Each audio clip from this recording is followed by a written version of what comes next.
Hi all. இந்த பசங்க இந்த பைக் லவ்வர்ஸ் இருக்காங்களே, பர்டிகுலராக ராயல் என்ஃபீல்ட் லவ்வர்ஸ், என் பையனும் வச்சுருக்காங்க. ஒரு அம்மாவாக பர்சனலாக இந்த பைக் சம்மந்தமாக ஃபீல் பண்ணதை ஷேர் பண்ணுறதுக்காக தான் இந்த ஷார்ட்ஸ். ஓகேங்களா? என்னென்னா, இந்த பசங்க காலேஜ் போனோடனே ஸ்டார்ட் பண்ணிடுறாங்கங்க பைக் வேணும் அப்படிங்கிற மேட்ரு. நாம் கன்வின்ஸ் பண்ணி அப்படியே ஒரு வழியாக கொண்டு வந்துடுவோம். அதுக்கப்புறம் வேலைக்கு போயிடுறாங்க. நமக்கு ஆப்ஷனே இல்லைங்க, வாங்க வேண்டிய கட்டாயத்துக்கு வந்துடுவோம். பைக் வாங்க போகிறோம் அப்படின்னாலே ஆல்மோஸ்ட் எல்லார் வீட்லேயும் இது நடக்கும்னு நினைக்கிறேன். அப்பாவுக்கும் பையனுக்கும் ஒரு ஆர்கியூமெண்ட் போகும். இது வாங்கக்கூடாது, இந்த சிசி வாங்கக்கூடாது, இது ஸ்பீட் பைக்கு அப்படின்லாம் ஒரு ஆர்கியூமெண்ட்டு. எண்ட் ஆஃப் தி டே இந்த ஆர்கியூமெண்ட்லாம் முடிஞ்சு ஒரு பைக்கை ஃபைனலைஸ் பண்ணி ஃபேமிலியாக போய் பூஜை போட்டு ஒரு பைக்கை எடுத்துகிட்டு வந்துட்டோம். ஓகேங்களா?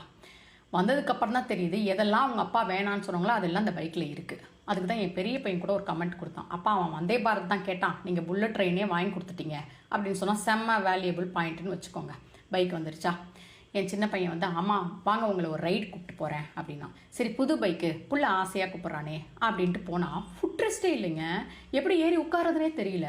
கேட்டால் ஒரு சின்னதாக ஒரு ப்ரொவிஷன் காட்டுறான், இதில் காலை வச்சு ஏறி உட்காருங்க அப்படின்னு.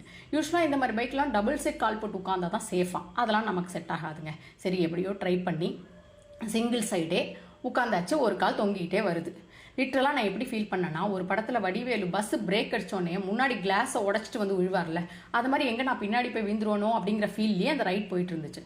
அப்புறம் பார்த்தா ஒரு அனாயிங்கான சவுண்டு என்ன இப்படி கேட்குது அப்படின்னா, அதுக்கு என் பையன் சொல்கிறான், அம்மா நீங்கள் இருக்கிறதுனால நான் ஸ்லோவாக போகிறேம்மா, அதனால தான் இந்த சவுண்டு வருது. ஸ்லோவாக போனால் இந்த பைக்லலாம் இப்படி ஒரு சவுண்டு வரும், ஃபாஸ்ட்டாக போக சொல்லி கேட்குது அப்படின்னா. ஏன்னா இப்படி கனெக்ட் ஆகி போயிருக்கான் அப்படின்னு தோணுச்சு எனக்கு. அப்புறம் தான் தெரிஞ்சிச்சு அந்த பைக்கில் ஃபுட் ரெஸ்ட்டும் ஃபிக்ஸ் பண்ண முடியும், ஒரு ஹேண்டிலும் பிடிச்சி உட்கார்ற மாதிரி ஃபிக்ஸ் பண்ண முடியும். ஆனால் ஏன் ஃபிக்ஸ் பண்ணலன்னா, அது பைக் வந்து அசிங்கமாயிடுமா, பைக்கோட அழகே போயிடுமா, அதனால் அதெல்லாம் ஃபிக்ஸ் பண்ண மாட்டாங்களாம். அடடடா இந்த யங்ஸ்டர்ஸ் இருக்காங்களே அப்படின்னு தோணுச்சு எனக்கு. ஆனால் இன்னொன்று என்ன அப்படின்னா, நான் என் பையனை பார்த்த வரைக்கும் ஸ்கூல் டேஸ்லேருந்து காலேஜ் டேஸ் வரைக்கும் நான் அவனை பார்த்ததில்ல. அவனோட ஒரு பொருளை இவ்வளோ அழகாக பார்த்துப்பாங்கிறது இந்த பைக் வந்ததுக்கப்புறம் தான் நான் ஃபீல் பண்ணேன். அத்தனை அக்சசரிஸ் அதோட மெயின்டெனன்ஸ்க்காக 1.5 மணி நேரம் உட்காந்து துடைக்கிறாங்க இன்ச்சு பை இன்ச்சா. எனக்கே பயங்கர ஷாக்கு, எப்படா இவன் இப்படிலாம் பண்ணிகிட்ருக்கான் அப்படின்னு தோணிட்டு இருந்தது. இன்னொன்று ஹானஸ்ட்டாக சொல்லணும் அப்படின்னா, இந்த பைக்கு இந்த பசங்க இந்த பைக்கில் போகிறது, அந்த ஹெல்மெட் க்ளவுஸ்லாம் போட்டு போகிறது பார்க்க அழகாக இருக்குங்க. கலக்கிறாங்கடா யங்ஸ்டர்ஸ், பயங்கர ஸ்டைலிஷாக இருக்குது அப்படின்னு தோணுது. அந்த பைக் வந்து நம்ம வீட்டில் நிற்கும்போது ஒரு கம்பீரமாக ஃபீல் பண்ணுற மாதிரி இருக்குது.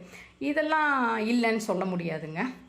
கடைசியாக என்ன ஒரு அம்மாவாக நான் ஃபீல் பண்ணுறேன் அப்படின்னா, ஹெல்மெட் கம்பல்சரி, ஸ்பீட் லிமிட் பார்த்துக்கோங்க, பைக் எப்போவுமே உங்கள் கண்ட்ரோலில் இருக்கிற மாதிரி பார்த்துக்கோங்க. மற்றபடி இப்போ கவர்மெண்ட்டே எல்லா இடத்துலையும் ஸ்பீட் லிமிட் வச்சுட்டாங்க. Thanks God, thanks to the government.